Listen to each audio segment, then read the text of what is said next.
好啦，今日係1月7號，咁就係星期三啦嚇。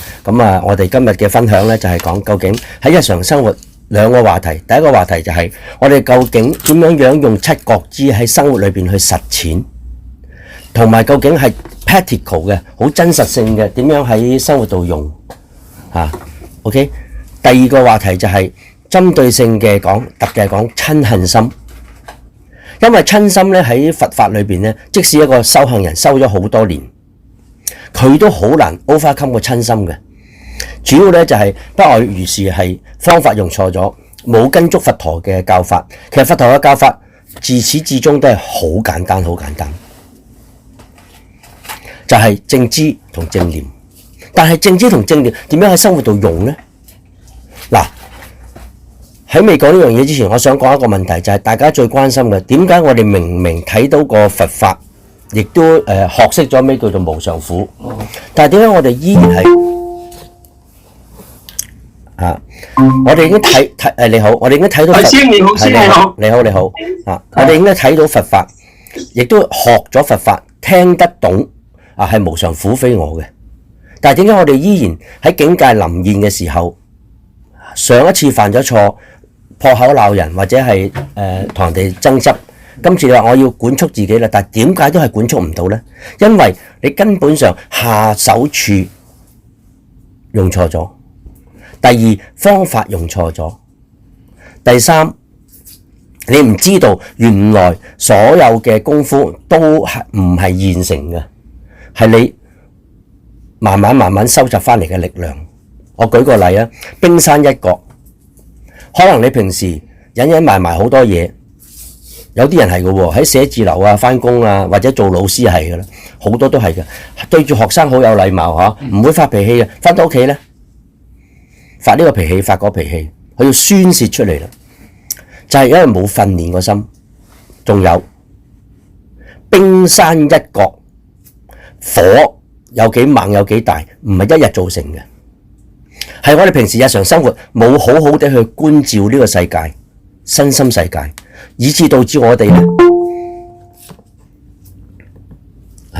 因為我哋一直都冇去觀照自己個身心世界，導致到我哋平時冇呢個功課，結果當我哋面對境界嘅時候呢，我哋控制唔到個脾氣。頭先講過啦，點解我哋時時都讀經，時時都去觀察呢個無常苦非我，但係點解到用嘅時候係用唔到呢？因為平時你唔知道點樣去修。點解會有親心啊？點解會有親心啊？因為親心係嚟自你對你嘅咩啊？不合意啊嘛，不合意啊。點解會有不合意啊？因為你有求啊嘛。點解你會有求啊？因為你有無明啊嘛。因為你有無明，所以有愛取啊嘛。有愛取就有苦。呢啲苦積埋咧，一下就堆積成山。如果你平時用嘅功夫係錯嘅，係由壓式嘅，或者係壓制式嘅，而唔係透過智慧去洞見嘅實相，讓自己放手嘅，你最後會點啊？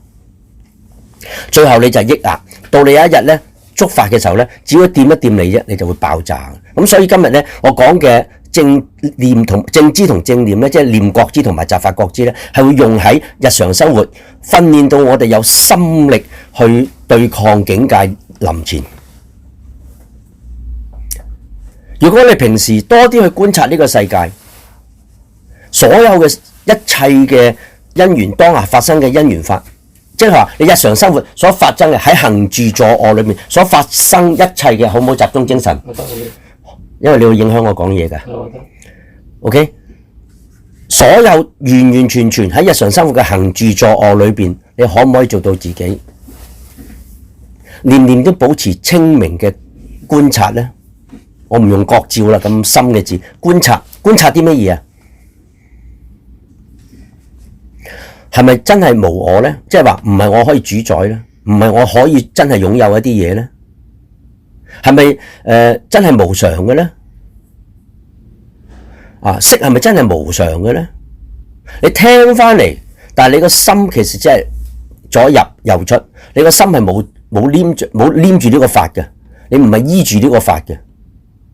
所以喺日常生活裏邊咧，舉個例啦，如果你平時冇呢個訓練，冇呢個觀照嘅訓練，我可以話俾你聽，你聽幾多道理，平時你都只係聽翻嚟，唔係領悟。簡單啲領悟就係咩啊？感受咯，你嘅真實感受咯。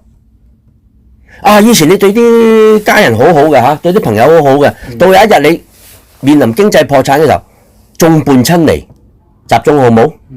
集中。嗱，唔集中咧，都係一個好大問題嚟嘅，係直接影響你呢一生人修唔到行。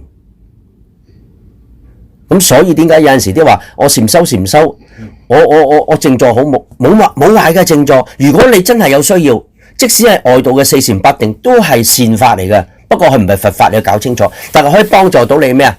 起碼你幫到你去培養一個內斂嘅心先啦。你個心如果唔內斂，成日浮嘅，心猿意馬。佛陀講，你成日呢度望嗰度望，咁你點會睇到自己嘅身受心法呢？境界嚟嘅時候，唔好話境界啦，就算冇境界嘅時候，你都冇辦法觀照啦。所以平時你要不斷訓練自己觀照，然之後觀照裏邊，你係咪真係問自己，你係咪真係接受咗、明白咗？好簡單啫嘛，開會成日開噶啦，武術界、武師界，喂，原來全部內定嘅，內定晒嘅。咁其實你去開會，人哋講乜你都唔會反對，講乜你都冇必要去贊同，因為點解？根本都唔係你話事，所以你可以做到咩啊？是但咯，你話點咪點咯，都唔係我話事係嘛？錢又唔係我俾，係咪先？活動又唔係我舉辦，係你辦啫嘛。於是乎咧，喺呢個時候，你咪做到個人係完全唔受牽引咯。就係因為你睇到因緣法啊嘛，因緣法裏邊有冇你話事啊？冇啊嘛。你平時要訓練啊。仲有一樣嘢啊，我講過喺修行，一陣間我會係將佢好 detail 咁逐點講翻出嚟嘅。我原本係好想俾份筆記大家，但可惜就可能太急啦，趕唔切做今日。咁我會後補俾翻大家好整齊嘅，成套實修方法嚟嘅。我都係過來人，我都係咁樣 overcome 咗嗰個咩啊？吉一吉我就發火，點解啊？因為平時你個情緒唔穩定啊嘛。情緒我都話任何嘅嘢都唔係冰山一角嘅。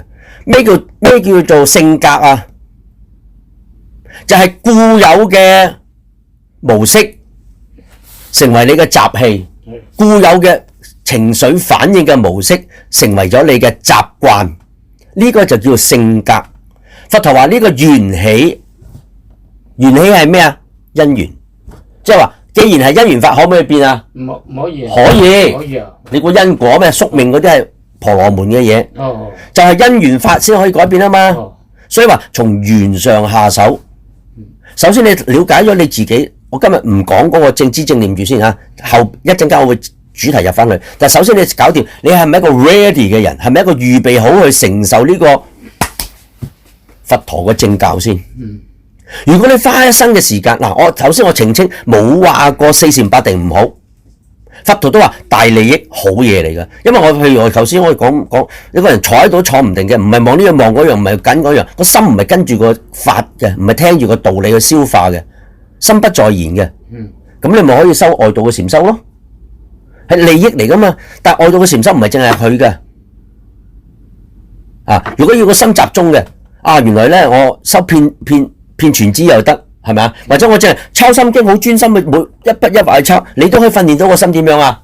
可以成日安住於你而家當下做緊啲乜嘢嘢啊？安住於做緊乜嘢嘢先係重點。你明明坐喺度聽經噶嘛，但係你就走摸呢樣摸嗰樣搞嗰樣，咁你根本個心不在焉啊！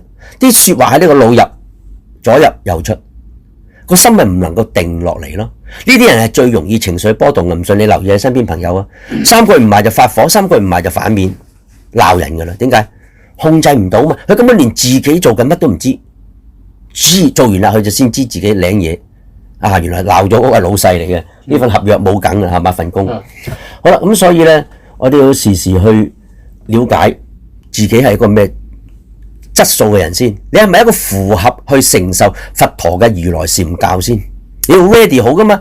喂，我而家叫你出嚟，準備係教你做體操嘅，打關斗嘅，做高低槓嘅。喂，你鍛煉好個身體先啦。你冇咁嘅體魄，你做咩啊？冇得做嘅喎。同樣，平時你冇好好去觀照自己個身受心法，你要咁平時都要咁做喎。有記無記，知唔知咩叫有記無記啊？你哋有冇人識啊？我講埋啦。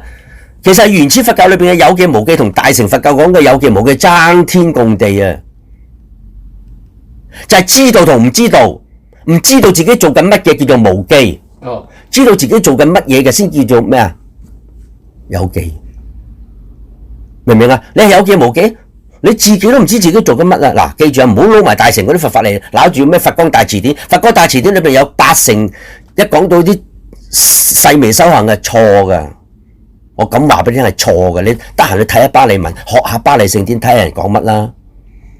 全部都後期啲大師自己作嘢，我係咁講嘢嘅，唔啱聽唔緊要嘅，因為你要查證啊嘛，查證咪知我講嘅真定假咯，呃唔到人噶嘛呢個世界。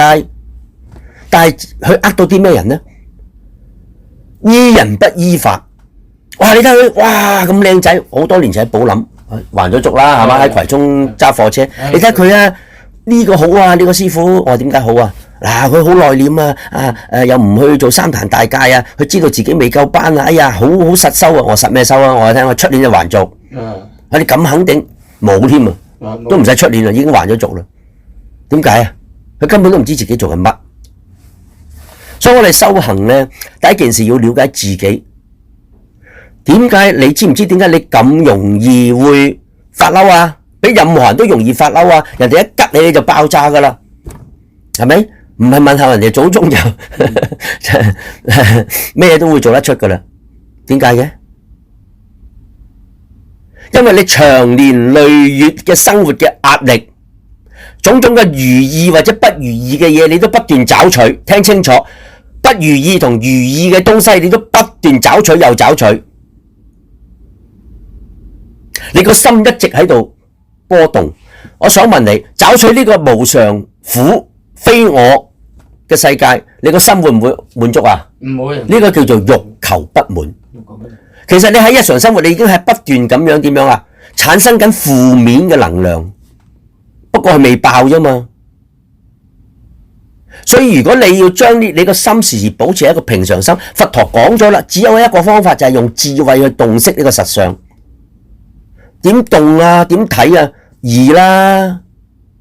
喂，點解今日大家食飯坐埋晒，個個都好似唔俾面我，又唔梳我嘅？咁你稱下你咩斤兩啊嘛？係咪啊？人哋個個都有背景，個個都有實力，個個都係有團隊。你單吊西去，邊個俾面你啊？其實呢個係睇到乜嘢啊？哦，睇到實相，睇到事實。呢個都係因緣條件嚟噶嘛？你唔好理個因緣條件係咩，係公平與唔公平先，絕對公平啦，係咪啊？而家呢個世界好恐怖啊，知唔知啊？有冇睇新聞啊？搶嘢，然之後話俾你聽，我唔係搶嘢，我係嚟維護你、救你，係嘛？將嗰啲桶桶石油轉咗你個名都得噶，呢啲叫咩？誰惡誰正確啊嘛？同樣噶，呢個世界本來就係一個有漏世界，你一定要睇清楚個世界係有漏嘅。你喺呢個有漏嘅世界去求安穩、求安樂，你死梗，你一定苦啊！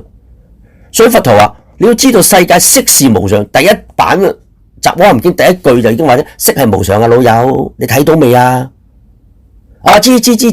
知唔代表你睇到啊？睇到係咩啊？領悟咗噶啦，個心已經係咩啊？明白噶啦，明唔明啊？開會，喂，你 potato 嚟噶嘛，薯仔嚟噶嘛，你使乜講嘢啫？西瓜大邊靠，左邊人多你咪舉手咯，右邊人少你唔好舉啊，知唔知啊？炒你魷魚噶，眼中釘啊！唔係教你做壞人，即係話叫你睇清實相，睇清個世界係咩世界。所以你之所以個脾氣咁暴躁，係你不自覺平時不斷找取又找取。第二樣嘢，急躁啊，飛鷹聽埋啦，急躁嘅人。點解會有急躁嘅？有啲人佢冇嘢做都好急躁嘅喎，食飯咧倒晒落口，唔使嚼嘅喎。你問佢乜都，一聲就去晒。哎呀死啦，扭錯咗添，粒螺絲唔係嗰粒。點解會咁急躁嘅？急躁係點樣形成嘅？知唔知你哋？急同躁係兩樣嘢嚟噶，知唔知啊？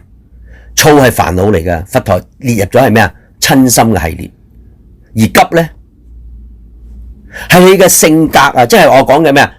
不斷嘅喺壓力同埋承受種種唔同嘅壓力，又得唔到紓解嘅時候，令到你不斷會產生咗咩煩惱？係，所以你個人會好燥，因為你好希望去 overcome 呢啲嘢，好希望擁有嘅嘢可以恆常不變，好希望得到嘅唔好變，得到嘅嘢要留喺身邊，衰嘅嘢要走晒，所以啲人有拜神啊，衰晒走，好嘅嘢留低係嘛？邊有咁着數啊？係你嘅知見出現咗問題。而急咧，急性子係咩嚟㗎？阿飛英哥，點解樣樣都咁急嘅？食飯點解你一坐低嗱？我真實例子，我好老友嚟嘅，我哋唔係唱白欖，不過都係講道理。點解一坐低我都未抹完碗碟，你食晒嘅？急躁咁嘅人。點解咁急咧？唔知點解。趕住去邊咧？嗱，香港人成日俾人講一句咩啊？好大壓力㗎，情緒好緊張㗎。聽清楚，情緒緊張。呢啲係因為喺呢個生活圈子裏邊，你冇智慧，你冇佛法啊，又唔識得去用一啲方法去讓自己減壓啊。所以點解我上幾堂啲筆嘅話，你做下運動啦。啲人，你講嘢咩？佛法嚟嘅咩？邊個話唔係佛法啊？佛法不離世間嘅生活，離開世間嘅生活根本冇佛法。所以維摩詰居士雖然啲人唔認同佢，但係我認同佢嗰句說話啫。喺真愛裏邊不染啊嘛，真愛好正常嘅，因緣發生，因緣發滅噶嘛。咁所以咧，你要了解你點樣去人，所以有急同躁就造成你唔能夠控制你嘅情緒。點解會有急咧？因為你已經係不自覺地向外找取呢啲壓力咧，積聚埋咧，種種嘅得失裏邊咧，少少嘅失可能你 overcome 啊嚇，其實你冇 overcome 啊，你好似覺得自己舒懷釋懷，其實你冇釋懷，佢一路黏住你，一路啄住你，結果之後好啦喎，一個係咁，兩個係咁，三個又係咁，係咪啊？你就發火啦，有層次嘅佛法都係，你想下一下子控制你個脾氣唔發 ，no way。你必須要由從基本開始嘅日常生活，唔使一定去揾機會嘅，機會一直喺你身邊，就從你嘅行為開始啦。我咪成日講食嘢放慢啦，諗嘢放慢啦。你訓練，但係呢個唔可以離開覺知喎。一覺知到自己鬆弛啦，緊張啦，你咪放鬆咯。一覺知到自己好急躁啦，問下自己：我為乜要咁急先食飯？你都可以試下飛，我點解咁快啊？哦，我怕食得慢冇鼻哥，呢啲會唔會啊？唔會噶嘛，嗰啲嘢你俾錢嘅係你噶嘛，係咪啊？嗰啲飯係你噶嘛，唔會人哋食咗你噶。所以當我哋個人咧習慣嘅模式一出現咗咧，我哋成為習氣嘅時候咧，就冇道理講噶啦。所以嘗試由行為開始。嗱，我而家未講正知正念之前，想大家知道你係咪一個可以 ready 去接呢個佛法咧？還是你繼續去嘥時間去收嗰啲咩頌缽啦，當話越當越亮咧，個心就越清淨。呢啲唔係叫清淨，呢啲叫尋聲像逐影，像聲就生心。你個清淨心係嚟自咩啊？當冇用㗎，你走錯方向就一世走錯噶啦，六道輪迴啊，睇你入邊度咯。所以個心可唔可以能夠喺當下安住又依法？成日問我咩叫正念？嗱，唔好再喺網上呢個講嗰個講，你查證去。正念又叫做具念。咩叫具念呢？帶有正見嘅念頭。所以話正念者無妄，明唔明啊？正念係無妄嘅，就話提起正念即係咩啊？保持覺知，覺知啲乜嘢啊？身受心法，喺覺知嘅身受心法裏邊要知道啲咩嘢？佢嘅本質係無常變易，日常就要咁生活去觀察，呢個係智慧嘅成長。另一部分咧，你要不斷要做乜嘢啊？行動上改變咯。行路好急，問下點解咁急先？如果真係需要急，你梗係急啦，係咪先？如果唔需要，你咪放慢咯。呢個就係訓練啊！呢個就係訓練啊！經行都係咁噶，有你個心，就算我經行步行，唔係淨係隻腳接觸個地面咁簡單嘅。如果係咁簡單，我同精神病院嗰食咗丸行嚟行去冇分別嘅咋。過度活躍症啊嘛。我係知道我行嘅時候，我心有苦無苦，身受心法，我清清楚楚知道嘅。點解要知道啊？點解要放慢？頭先講咗啦，就係因為快嘅時候，你根本連自己嘅心情變化都睇唔到。如果你淨係知道啊，感覺，而你睇唔到自己嘅心在變咧，咁你只係講啱咗一半，另一半冇講俾人聽，咁你永遠行唔出呢條路。好啦，所以咧喺大前提之下咧，日常嘅生活就係咩啊？時時勤拂拭，讓個心可以保持喺一個咩啊？平靜嘅心，一個平靜嘅心。禪修啊，我而家講埋俾你聽啊。當你真係懂得修七覺支，到去到捨覺支嘅時候咧，其實你已經係開始接近咩啊？智慧圓滿嘅時候啦。喺嗰個時候咧，你以前嘅習氣會冇咗嘅，你以前對財嘅緊張冇咗，你對色嘅迷惑冇咗，你對情嘅執着冇咗。呢個平捨心唔係好似而家啲禪修啊，我而家好舒泰，呢個就捨覺支啦。你簡直係將佛陀嘅佛法貶低到一錢不值。佛陀嘅佛法係終生嘅功課嚟噶，唔係坐喺度。我而家第幾禪，跟住我有個咁嘅靈感，有個感受，我而家心好舒泰啦咁。我已經係平捨心啦，唔好講啊，呃人噶，冇力噶。我又唔係想醜化。不過你無論係僧俗，你睇大把喺個寺院度打交啦，和尚又打交，出家人又打交，唔係出家人更加打交啦，係咪？為小事爭執，經常有噶。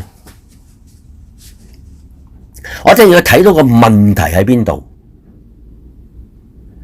如果唔能夠自我檢討或者反省呢，我哋行錯路啊！呢一生人。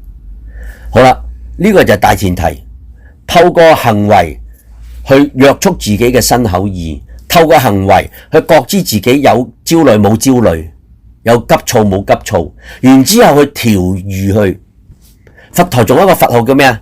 調御丈夫啊嘛，唔係搞你老公或者搞你個老婆啲丈夫啊。咩叫調御啊？就係將個心好好地用方法去馴服佢，唔係有84000種法門，而係話你聽，你要了解你個心係咩狀態，我先可以對症下藥噶嘛，係咪啊？係，就係咁咯。咁你平時有呢個功課做咗咧，你就可以開始翻開部經教，什麼叫七覺支？停一停先，有冇同修聽唔明嘅嚟到呢度都仲係有冇？有冇啊？好，冇我哋繼續講下。唔係，如果真係聽唔明又跟唔到你出聲，因為我唔知點講落去。因為我係好希望大家，因為我都係過來人啊！我都係自己放棄咗好多機會，導致我一生人嘅生活其實係好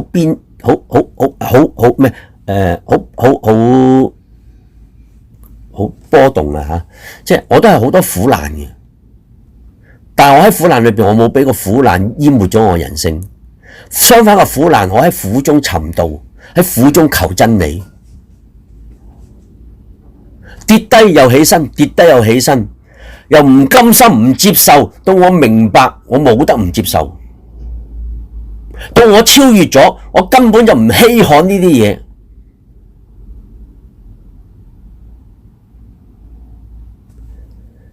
如果你唔能夠調御你個心，包括五根五力、四如意足、四念住、四正勤啊，四正勤好多名㗎吓，又叫四正斷。斷啲咩咧？斷惡啊嘛，親善啊嘛。所以當你斷惡親善嘅時候，咁呢個轉變先有效㗎嘛，唔係淨係斷惡㗎，你仲要提起啲善法啊嘛。所以佛陀稱呢啲叫做不善心所。唔係，sorry，論師就叫呢啲叫不善心所。佛陀稱呢啲為咩？不善法，能夠令到你心煩嘅嘢叫做不善法。而所有嘅法都離唔開無明愚癡。所以咧，四念住、身受心法點用㗎？佛陀話喺經教喺巴利文裏邊講，以四念為目眼睛。OK， 正勤為足，即係四正勤就係嗰個行動噶啦。即係話目就係用你嘅四念住去觀照你嘅四念住，然之後用四正勤去推動你個嗰個運作，明唔明啊？明唔明啊？好啦，即係話鎖定咗4個目標，你嘅身觸，其實身嘅接觸又叫做身嘅感受，身體嘅感受，色法嘅感受。然之後受係情緒講心受，有苦冇苦。跟住落去嘅係咩啊？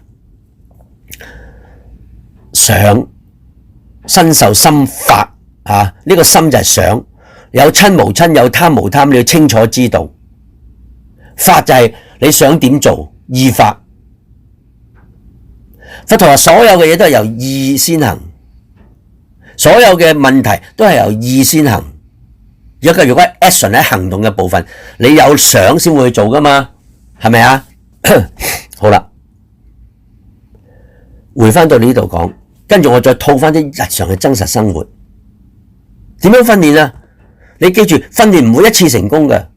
因為我哋嘅無明種子，咩叫無明種子啊？就係你好一直你唔覺察，你已經係着咗相。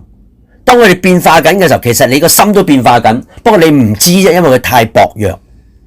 當佢力量足夠嘅時候咧，你先覺察就遲啦。咁嗰個就會成為你嘅習氣，係咪啊？因為飲茶，我同朋友嗰個人對面個台攞個杯過嚟洗洗下。咦，咩嚟噶？仲有啲廁紙黐住個杯嘅，拍台鬧人啦！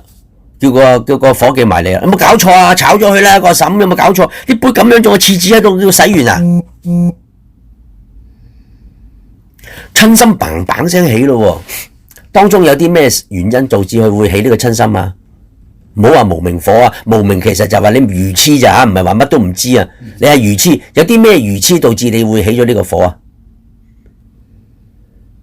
有冇同修試下講啊？頭先我講咗咁多，唔好意思，飲啖水。有冇同修試下？飲茶見到個杯，本來好開心嘅，精神。咁啊摸下個杯咧，因為有啲糖尿病好易瞓啊嚇。咁摸下個杯，細細，咦，仲有張廁紙黐住嘅喎。再捽下，原來仲有粒鼻屎黐住個杯嘅，你飲唔飲啊？唔飲啦。發脾氣啦！搞錯，呢間咩鋪頭嚟㗎？你唔好笑啊！我琴晚食嗰間都係咁啊，一次係咁，兩次係咁。我冇出聲，我擺低錢走人，我唔食，因為點解？我唔係孤寒，亦唔係嬲，係因為我再食我驚我有病啊！大佬，而家咁多流行菌，個杯都洗唔乾淨，點食啊？再食嗰碗麵，你估都估唔到，一擺落口你要即刻吐出嚟嘅，臭嘅啲麵，佢可能擺咗好耐，隔夜發晒酵，脹晒。好啦。當你冇實修嘅人呢，假設你就係嗰個鬧人嗰個人先啦。當你投入你個鬧人，你要了解你因何，因為不滿咯，係咪不滿啊？係，佢唔符合你要求啊嘛，係咪你嘅錯誤正見導致你養成咗呢個習氣啊？係，你成日覺得呢個世界要符合你嘅，係咪你有問題啊？你成日覺得呢個世界要如你所想嘅，係咪你有問題啊？好啦，結果你嘅成日咁樣渴求，咁樣去追求，你會唔會個心有苦啊？有，你不自知，因為斟唔到肉啊嘛，個杯唔喺呢個度啊嘛，但係你個人呢已經耳濡目染地呢，被呢啲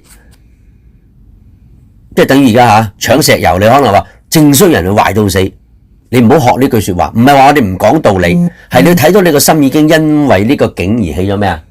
親心啦嘛，你平時訓練噶，唔係一朝一夕噶。不過我講嗰樣嘢，由行為開始，放慢。你嬲啊？其實佛陀講過咧，《大念住經》係點解佛陀用呼吸去講咧？我講過好多次，因為《大念住經》呼吸只係一個工具，真正要觀嘅係你嘅心受身法，身受心法。呢個工具咧就係呼吸，所以身觸就係工具，係一個境界嚟嘅。我睇到呢個身觸嘅時候。個心啊，個呼吸你會快慢同你嘅情緒有關係噶嘛？係咪啊？同樣我成日都講啦，下次好唔好啊？教你真係唔係教你 ，sorry， 分享啫。我都係咁樣走出嚟。當你睇到啲唔合眼緣嘅嘢，其實你個人仲係好找緊啲咩啊？常樂我靜，你從來都找實好實。OK， 唔緊要，因為你個觀智仲未能夠破啊嘛。你唔好以為冇理由啊，咁難嘅咩？係咁難噶。邊個中意好，邊個中意唔好啫？所以我哋嘅問題唔係好與唔好，你唔好將個焦點擺咗呢度，因為呢個唔係你可以控制噶嘛，呢個係個果嚟嘅，結實嘅果嚟噶嘛，結果嚟噶嘛，現實嘅客觀條件。你要做嘅係擺翻喺你個心，因何要生氣？平時要做喎，唔係臨嗰刻先做啊，飲茶嗰刻先做喎。平時冇呢個修煉功夫咧，到飲茶嗰刻你提唔起啊，冇力啊，因為你個智慧仲係咩啊？愚痴啊！嗱，聽清楚啊！我明啦，咩係無常我知啊，因緣法我知啊。你知個鬼知你就唔會嬲啦，因為你覺得人哋一定要合你心意，佢一定要做到滿足你嘅想法。你係咪做生意嘅？咁臭都拎出嚟俾人食嘅，過期你又冇拎出嚟賣啦，咁鬧人咯喎！你覺得人哋一定咁做啫嘛？係你對人要求啊嘛？呢個係咪要非我所能啊？絕對係啦！人哋話你慳啲啦，呢個世界梗係咁噶啦，細路仔你識唔識噶？咩啊？咩啊？哦，你唔知啊？話俾你聽啦，梗係人不為己，天誅地滅，係嘛？佢個理論係咁啊嘛，佢個世界觀係咁啊嘛。你強求人哋同你想法一樣，你咪有親心咯。所以你又留意下你日常生活，你究竟係一個咩性格嘅人？原來你一直都中意比較，一直都希望人哋係符合你，你本身已經係冇覺知啦。咁結果你發覺個世界，我係咁噶啦，係咁噶啦，但係其實你個心服唔服啊？唔服噶嘛，你咪睇唔到無常咯。你根本從來無常同你冇關，不過係你左意入右意出嘅東西嚟啫。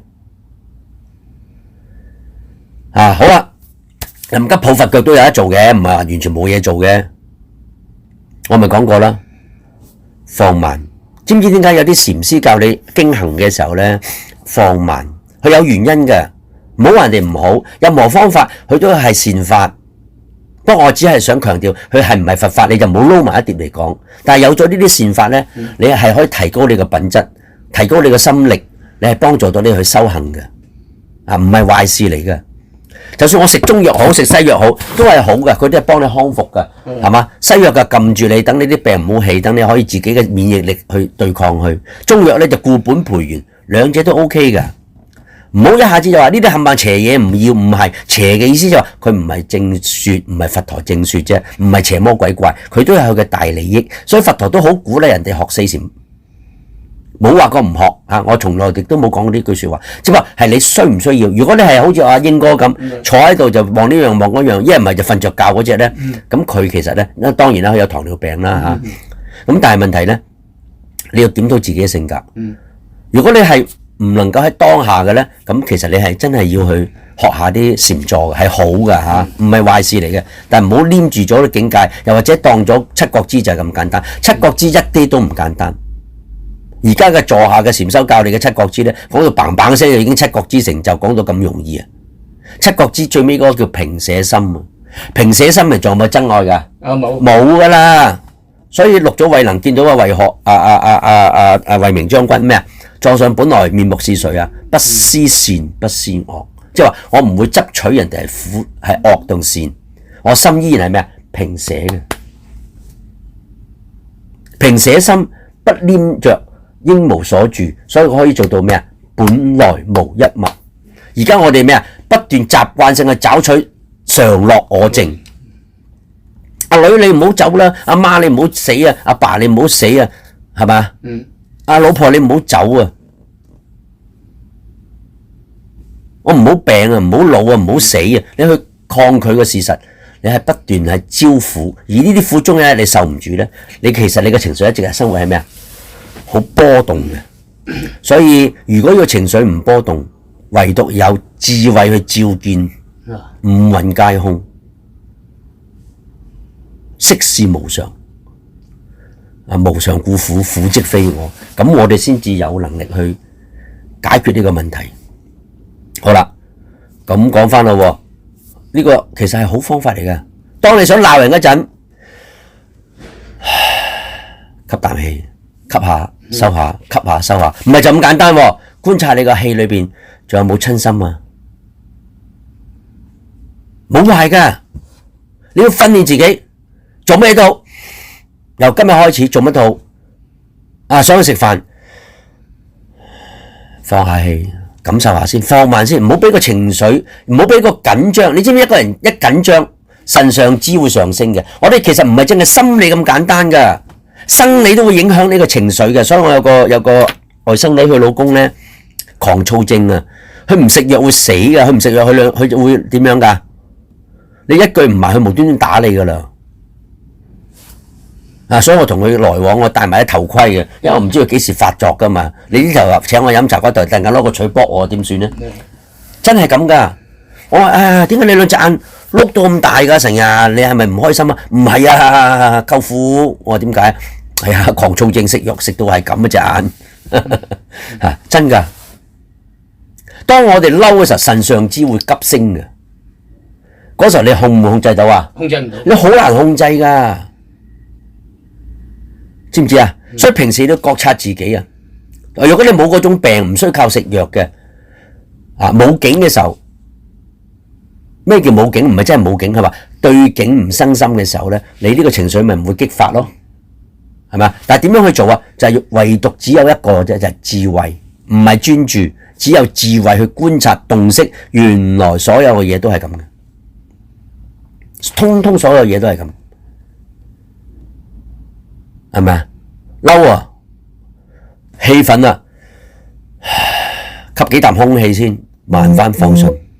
做咩嘢？答咩嘢？唔好急，放慢。你會學識好多嘢。我哋中國人有個智慧叫咩？退一步海闊天空。喂，你係咪講緊佛法？我梗係講緊佛法啦。佛陀都係咁教我哋啊。佛陀嘅指示就係咩啊？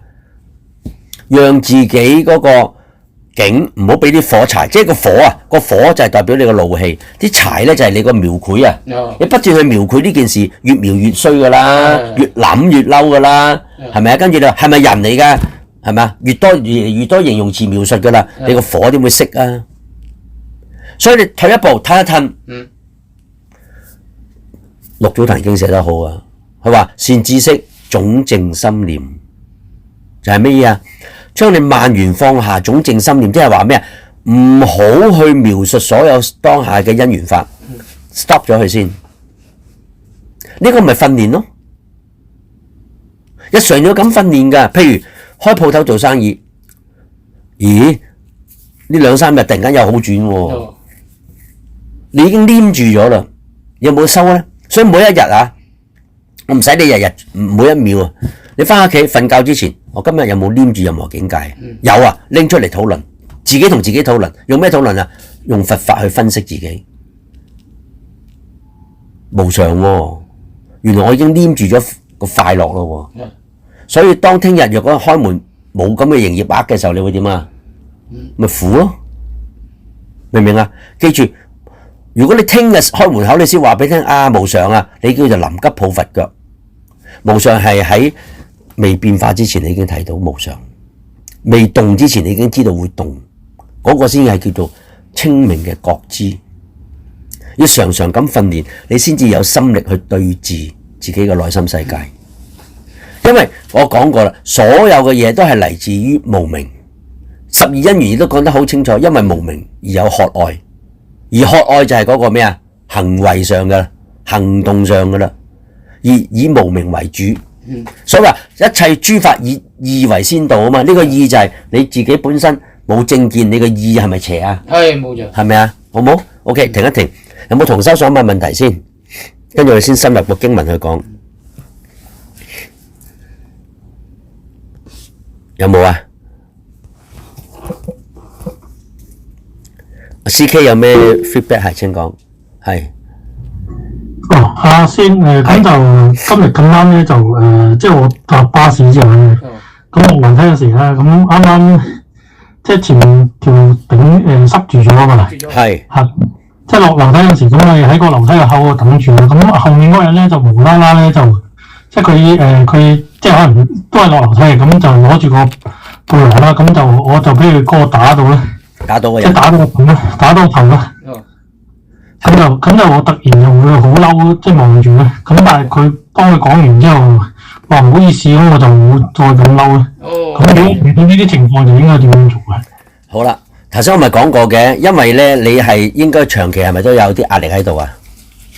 都係。生活壓力啊，或者對嗰個前途啊，或者對自己嘅追求嘅嘢有壓力喺度啊嘛。嗱，呢度好好啊，呢句説話問得好。呢個就係我哋佛法裏邊咧，我點樣將佛法連到去我哋禪宗嗰度，無求是道。其實咧，呢個世界咧，你記住咧，係因緣法嚟嘅。我唔係叫你冇目標，而係你個目標咧唔可以係妄求。譬如話，我個目標咧，今日開鋪頭，我個目標就係盡量去做到最好，做足宣傳，就唔好追求話我要做幾多錢生意或者幾多錢生意。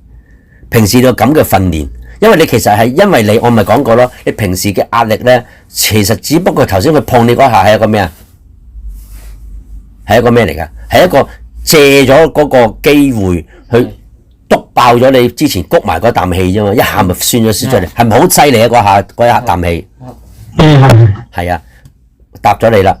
下次特別留意個心受，一有苦受嘅時候，親心未起，你就要吸氣。呢個唔係佛法嚟㗎，呢個真係佛法，係大念住經裏邊嚟㗎。係大念住經裏邊有㗎。一陣我揾翻個經文同大家講，話唔係啊嘛，呢啲都係佛法。深呼吸係佛法，真係佛法嚟㗎。你下次試下，熊仔啊，多啲專注個心有苦冇苦，明唔明我意思啊？或者個心係不苦不樂，你都要清楚。同埋咧，你要開始咧，每一日咧去觀你嘅生活，同埋要兩種啊。第一個係用佛法觀就係觀你而家嘅生活究竟係咪無常？你而家嘅工作係咪無常？唔係啊，我鐵飯碗 ，OK， 無常裏邊有冇鐵飯碗㗎？冇㗎嘛。即係你要時時有咁嘅警惕心咧，你就發覺原來我追逐呢啲。首先你搞清楚，你去追逐呢啲唔可以控制嘅嘢，你只會痛苦。呢個係調心嘅功夫，亦都係調御嘅功夫。第二樣嘢咧就係行為上，你要馬上開始。我想問下熊仔，你平時食嘢會唔會好趕㗎？都會。係咪啊？OK，咁即係話你要開始訓練自己食嘢放慢，因為你已經不自覺被情緒帶住你走啊。呢個情緒係個緊張嘅情緒，有冇緊張啊？都有。有冇一啲無謂嘅焦慮啊？都有。OK， 如果呢個世界嘅啫，玩下啫，冇咁認真，你仲會唔會焦慮啊？多啲作呢邊觀照，多啲作呢邊觀照。本來冇一物。咁呢個就係真係本來冇一物。其實我哋平時係要咁樣去調整自己個心態。咁下次咧，臨急抱佛腳都好啦，吸咗啖氣先。首先你時時一有觸，你自己可以知嘅。點樣去訓練咧？點解有一啲固定嘅禪師要你去做一啲動作咧？又或者一啲禪門啊，中國嘅禪師啊，我覺得我自己覺得咋嚇，比所謂嗰啲阿贊物嘅教導仲有效。一嚟到三五，佢唔同你講理由噶啦。以後咧日日咧捐地下洗廁所就係你，洗坑渠就係你。冇錯。點解啊？伸嚟伸豬肉，唔好問。咁都得啊？咁咪唔公平，唔好問。唔好問啊，萬緣放下。其實點解咧？因為你已經睇唔到無常，苦非我。如果你睇到非我嘅時候，不嬲都係伸嚟伸豬肉噶啦。你要知道個規則遊戲，但係禪師咧，佢其實唔係想咁玩你，佢想你磨練你個身心。心智冇啫。所以平時咧，我咪鼓勵人哋多啲去關心外人，多啲祝福布施，去慈悲說話，去祝福人。行動上，尤其是行動啊。我識好多人做行善，叫人捐錢捐完之後咧，原來就係佢個名好威水，但係自己斗零都冇出過。你個心已經係做咩啊？唔捨啊！一方面唔捨得自己嘅錢，第二方面咧，你已經喺度咩啊？找取緊啲虛榮感。所以你記住啊，雄哥，凡係有追求嘅嘢，佢都係無常嘅本質。第二，訓練開始食嘢放慢，除非你真係好趕啦，真係有需要嘅，做乜嘢都好放慢。放慢嘅其中一個方法就係吸2-3啖空氣，唞一唞，停一停，諗一諗，好似播放機停一停先，靜晒啦，諗一諗，呢個就係我哋講嘅咩啊？可以一個好好嘅日常嘅生活禪修，幫助自己咧停咗落嚟先。嗱，又講翻啦，係請講，係咪有人講嘢啊 ？OK 嗱，咁啊，洪哥我再係有句成語咧叫做緩則事圓，係緩則事圓啊，緩則事圓。咁啊，洪哥唔知受唔受用先？你聽咗，你可以直接講，唔明再講到明。解清楚咩？我唔受用啊。唔係你真係要唔明問到明冇問題嘅，因為我都係過來人。啊，我係你個敵人冇啫。我8歲就開始習武，唔怕話俾你聽。我退到邊間學校都俾人踢出校嘅，因為打交。打交。因為細個咧恃住自己咧，其實好細粒嘅啫，小學生就恃住自己打得下，咁啊一句唔埋咧，唔啱聽咧就喐手噶啦。結果咧就踢下踢到俾老豆話你再出啦，你就唔好翻屋企啦。咁於是乎聽話啦。人好衰嘅，唔管唔得嘅。咁所以咧，其實你記住，冇3歲定80，性格就只不過係我哋不斷嘅無明愚痴，導致我哋嘅知見對呢個世界唔認知。於是乎咧，而由於呢個世界本身就係無常變遷嘅，於是乎一定係唔合心意啦。咁你積累累埋就好多壓力，壓力係嚟自你網球。所以我頭先講唔好有網球，網球乜嘢啊？我希望咧出年加薪，點知冇得加。我渴望咧我要減輕負擔，點知冇得減，仲要加斤添。而家睇醫生又貴，乜嘢都貴。如果一個人真係睇到三法印咧，佢會學懂咗隨緣，因為佢睇到三法印嘅時候，佢就知道呢個世界咩啊？色不可愛，即係佛陀講呢個世界其實不可愛，係有漏嘅。我唔知幫唔幫到你啊，洪哥。即刻希望你可以試下用。要放下。即刻太深唔好。咁仲有嗱，我想回應埋頭先，你有冇發覺一個問題啊？你話你嬲完之後，佢講咗個對唔住，你係咪好冧啊？幾輕鬆面啫。係咪真係好冧先？都係嘅。但係如果佢唔講咧，咩啊？咁你點算啊？你會點啊？會唔會有咩啊咁？撞你啊！咁點啊？咁你點？會唔會啊？會。嗱，呢度我再提翻大家，佛陀講嗰個四念住咧，係向自己嘅心。如果你睇住個境咧，就叫心向外求。心向外求，呢個唔係佛法嚟嘅。佛法係永遠，因為我點解唔向外求先嗱？佛法係講道理嘅，唔係盲目去做一樣嘢嘅。我點解唔可以睇住去做衰嘢啊？因為嗰啲係不善法，佢會令到你個心不斷添咩啊？火油，係咪啊？你哋捉我啊，夠膽，跟住係俾人捉鬼咗陰公，係嘛？你添火油啊？你識唔識聽呢句說話？添火油，洪哥，識係啦，因為你添火油啊，你唔好望外境，外境有乜睇㗎？冇呢個五濁惡世有冇得睇㗎？冇。但我可以睇到咩啊？自己嘅心。點解要睇自己嘅心？因為我唯一可以話事就係自己個心啫嘛。我可以控制自己啊嘛，修行啊嘛。我睇到個心，所以咧，如果話唔係話講對唔住啊，咩啊？第一時間睇住個心。睇住心啊！真係有苦受咯喎，吸啖氣，唔好去評論。亦都唔好去 criticize 係對錯，亦都唔好去問公平唔公平，因為你問呢句説話咧，你會成為一個問題兒童。任何境界都過眼。因為呢個世界本來就係唔公平，唔公平嘅啫。呢個世界係五濁惡世，點解啊？唔好問，你問你係好有問題，要睇醫生，個腦有問題啊，明唔明啊？即係你問醫生。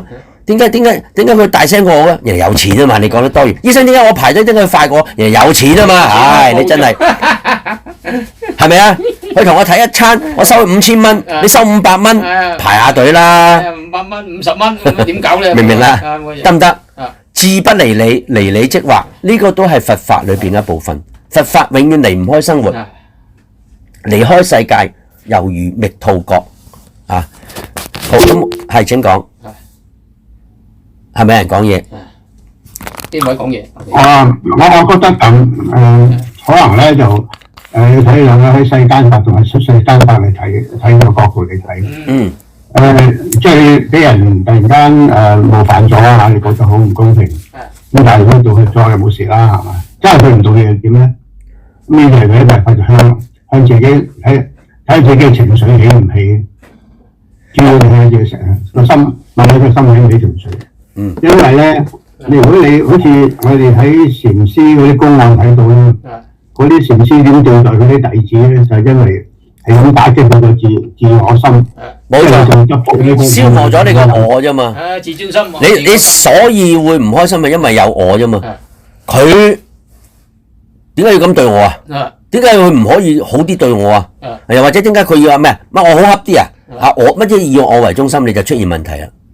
佛教講嘅無我咧，係因為因境而生嘅一個我執，就唔係話真係講我存在與唔存在啦。呢個係後期部派變到七彩嘅講法嚟嘅，從來都冇講嗰啲嘢。你慢慢睇翻成部經文，冇講呢啲嘢。佢即係話俾你聽，我因何而執起，生起個我慢。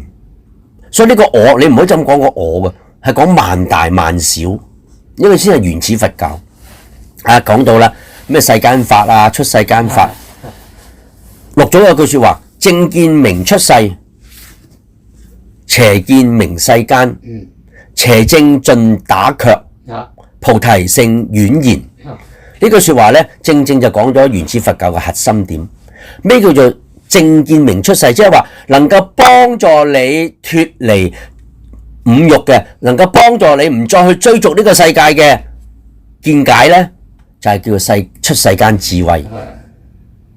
如果叫你去追尋呢個世界欲樂嘅，叫你去死嘅，叫你去追尋佢哋嘅，咁嗰啲就叫做邪見世間智。其實咧再講落去，邪正盡打卻呢度咧有兩個層次。第一個層次係最重要嘅。頭先阿 CK 講得好好嘅，一啲唔好嘅嘢同一啲好嘅嘢，其實你知唔知咧？唔好嘅嘢同唔好嘅嘢，其實都可以係覺悟嘅工具。信亦都係覺悟嘅工具嚟噶嘛，係睇你點樣去睇一件事，你個心態去點樣睇一件事啫嘛。你知唔知真正成就我哋修行嘅係咩人啊？唔係錫你嘅人，唔係愛你嘅人，係對你唔住嘅人，欺負你嘅人。我知好多同修唔啱聽，但我真係想話俾你聽。我好多年前有個朋友，佢真係戴綠帽啊！唔緊要啊，我又唔係出街人，我乜都講得。佢真係戴綠帽啊！我同佢講，咁佢走嗰陣有冇錢坐車啊？咁夜，去捉奸啊嘛！我點知佢啊？咁啊唔啱啦！點解？你成日都唔捨得，而家你捨得啦，個老婆心都死啦，咁都仲唔死？係冇錯，斷啦兄弟！冇錯。其實覺醒就係咩啊？一次一次無常嘅教訓，一次一次災難，令到你覺醒。原來呢個世界真係咩啊？危脆不可愛，尤其是而家添啦，隨時打仗啊，係咪啊？係啊！嗰啲小國啊，冇軍力嘅，真係隨時俾人連根拔㗎，掟幾個炸彈死晒呢啲人民，佢都話自己係英雄嚟㗎。嗱，我冇政治立場，不過我唔贊成戰爭。冇錯。戰爭係好凄涼，好痛苦。我冇政治立場，我表明先。但係戰爭真係害死好多人嘅。點解唔可以坐低慢慢傾？好多平民百姓就係因為我哋點講啊？呢個世界嘅人根本就係咩？只會為自己利益㗎嘛。所以點解我同你講布施好緊要咧？各位朋友，我成日同阿飛英去做布施，去行善。其實我同你講，我哋唔係去布施啊，我哋係咩？幫自己，讓個慈心不斷量大嘅。發大咗，擴大咗。所以你修慈心嘅時候咧，唔係淨係念誦，你仲要行動去做嘅。捐錢嘅時候，你唔好人哋捐晒夠數啦，你自己就唔捐，咁係唔啱嘅。你以身作則啊嘛，係咪？你要俾人睇到，我都唔係俾人睇到，你要俾自己睇到，我都係捨得嘅。捨得啊！唔捨又點會得到自在咧？捨得，你梗係揸住呢啲無常嘅嘢，你捨先得。聽清楚，我揸住呢啲無常嘢，其實即係代表咩？你對錢仲係好執着。係冇錯。你覺得錢係我嘅，我唔可以俾佢走嘅。轉頭落街咧，啱啦，你拍喺呢度啊！政府冇錢啊！攞張牛肉乾，多謝贊助政府，愛國，咁咪激死你啦！咁啊唔見四嚿，吸個外國人喺個額頭嗰度，位450，嗰時譚啊周文瑞啊，全部抽晒牌。OK， 無常啊嘛，聽唔聽得懂啊？呢個道理大家有冇同修聽唔明嘅先？好啦，咁跟住咧，我想話真係互動嘅。因為其實經文咧，我會一陣間成篇擺翻出嚟俾大家。因為其實經文就好簡單嘅啫，不外如是，就係話俾你聽。只不過我 proof 俾你睇，我講嘅嘢都係經文有嘅，就唔係我作出嚟嘅。而四念住同四正勤咧，就係話，當我有念頭，而家舉例啦，當我有念頭，譬如就用翻阿熊仔嗰度做法啦。好多人擠擁擁，跟住俾人撞咗一下。喺呢個時候，你唔好理佢有心冇心。你要馬上覺知，第一個覺知係咩啊？熊仔呢度俾人撞到係咪身觸啊？係身觸啦。跟住你個心係咪有苦啊？你睇到。OK， 喺呢度你就開始下手做功夫啦。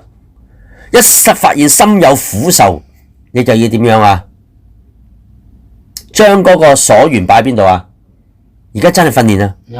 睇住個心，記唔記得好多詞我都教過大家啦。睇住個心，佢就會停止嘅。因為點解？我斷咗啲新柴啊嘛。個新柴係咩啊？你唔使睇人㗎，你係咪人嚟㗎？你有冇搞錯啊？我唔係人嚟㗎。你盲㗎？你會好多説話去講嘅。Stop， 歇即菩提。喺呢刻咧，你要馬上做呢樣嘢就係咩啊？唔好望外。呢個係第一個條件，聽清楚。唔好望外，望外一定死㗎。因為世界係醜陋嘅。馬上望住個心。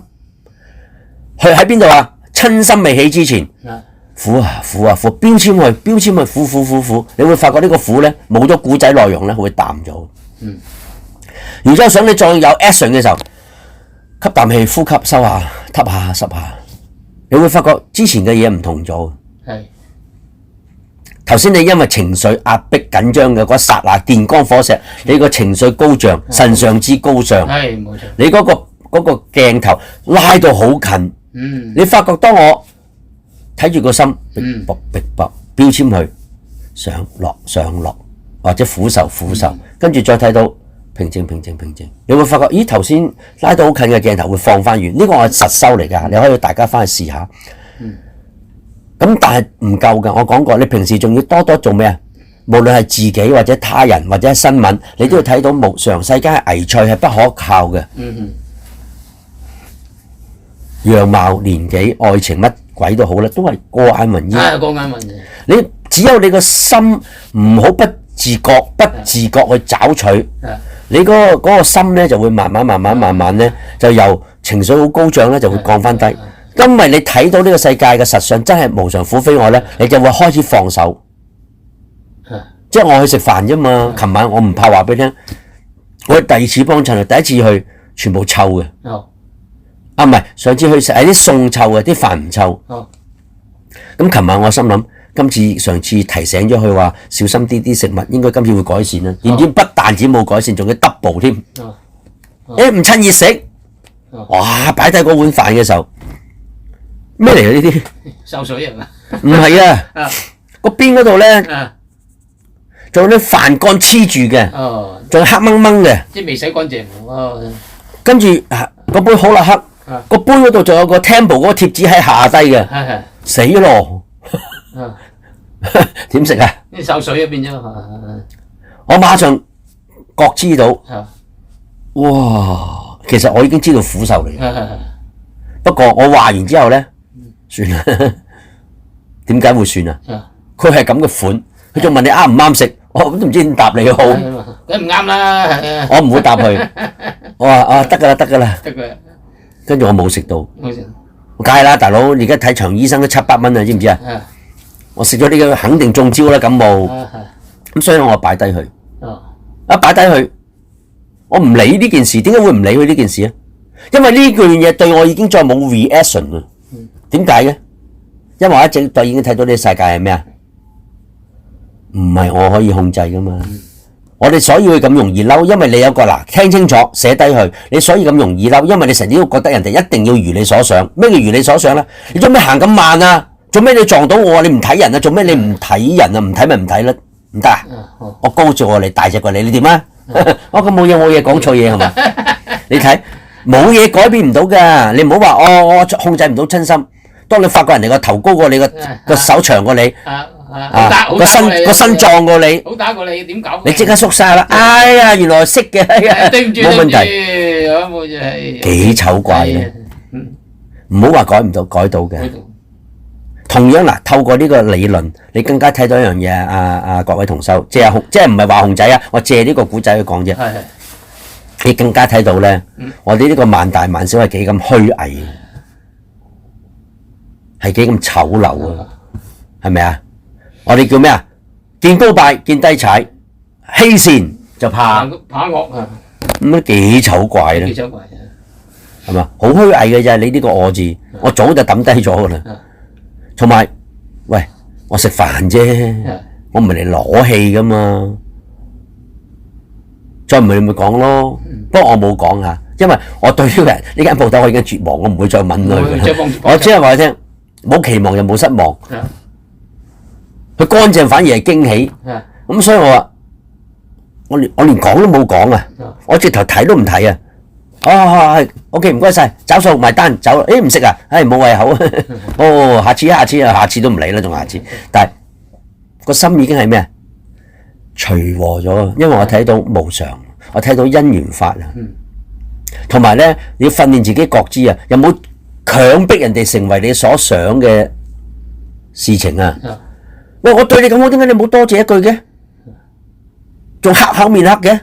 喂，唔使錢啊！我哋送禮都係啦，係咪？記唔記得啊？啲老人家，你送得多就覺得你係咩啊？應該噶嘛。都話唔要呢隻牌子咯，冇貨啊嘛。都係咁食啫。你食乜嘢啊？呢隻唔好食噶。喂，大佬，送俾你個大佬，仲咁多要求啊，笑死嘅。但係因為你布施嘅慈心好廣，我真係讓眾生歡樂。我好清楚我目標係要讓眾生歡樂。當我能夠將自己嘅私有嘅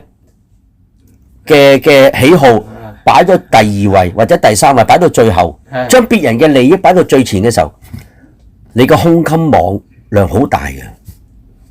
之所以會容易發脾氣，因為有利益衝突啫嘛。之所以有發脾氣係因為有咩得失或者受傷啫嘛。得失受傷咁啊，唔知大家聽唔聽得明啦？OK。有冇問題？請問，我唔敢講啊，但係我希望大家可以提出咧去研究，咁就會知道佛陀嘅修法。所以話我再講一句，四念住呢邊好簡單嘅啫，未生善，令生善；已生惡，當令斷。當你發覺頭先就熊仔個例子，一擰轉面，係冇錯，佢撞咗你，你好嬲，係咪 ？OK。覺知到個心有苦受，但係你嗰個係咩嚟㗎？已生惡啦。頭先係未生惡啊嘛，未生惡係咩啊？有苦受嗰陣，唔好喐嚟喐去。有苦受嗰陣，你係咩嘢啊？未生惡嘅，就勿令生啦，係嘛？睇住個心卜卜卜卜啦。但係如果你已經係生咗惡咧，喂，我唔知阿熊仔有冇做啊？即係喂，其實嗰下已經係惡咗㗎啦。你起咗親心啊，咁呢個時候咧。唔緊要嘅，後知後覺好過唔覺。係啊，冇錯。明唔明啊？即刻收翻嚟，望住個心，原來我起咗親心啦。所以大念住經咪咁講嘅，正知有親無親，有親我知道啦，知道咗，其實呢個係咩嚟㗎？係四正勤嘅咩啊？已生惡啦，咁你當令斷咯。但係如果你可以叻啲嘅，當你下次斬下，每一次一生惡就斷，一生惡就斷，慢慢你會發覺咧。你可以做到係咩啊？未生惡，勿令生嘅。呢個係一個次第層次，得唔得？咁既然生惡，善法都係咁啦，係嘛？喂，去啦，幫下手啦，做下義工啦。阿婆婆好慘啊，咁，我邊得閒啊？我好多節目㗎喎，又約咗女朋友睇戲，犧牲下啦，唔得咁啊！一個禮拜得一日假啫，我要休息咁。呢個就係咩啊？你個人。自私啊！係，喂，冇搞錯啊！自己休息叫自私。佛法講嘅嘢就係話，如果我哋執着咗個生活唔變，或者執着咗自己嘅生活咧，係要咁咧，其實你已經係不自知嘅找取緊呢個生活，同埋你唔肯捨咧，係永遠個親心係好大嘅人嚟嘅。OK， 好，如果冇問題，到此為止。OK，好，多謝，拜拜，多謝。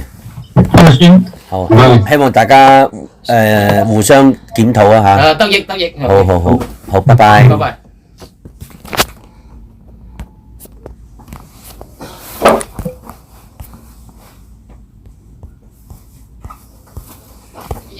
你呢邊話你